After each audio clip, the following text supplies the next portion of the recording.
Let's learn how we add and subtract on Abacus. To add a number, we bring the bead close to the divider bar, and to subtract the number, we bring it back away from the divider bar. Let's have a look at an example. 1.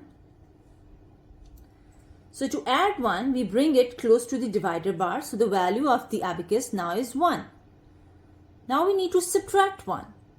To subtract 1, we will bring this bead back away from the divider bar.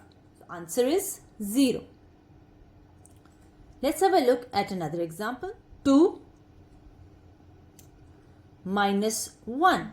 So we will again take away one bead away from the divider bar. So it is 1. 3 minus 2. So to subtract 2, we will take away 2 beads away from the divider bar. Answer is 1.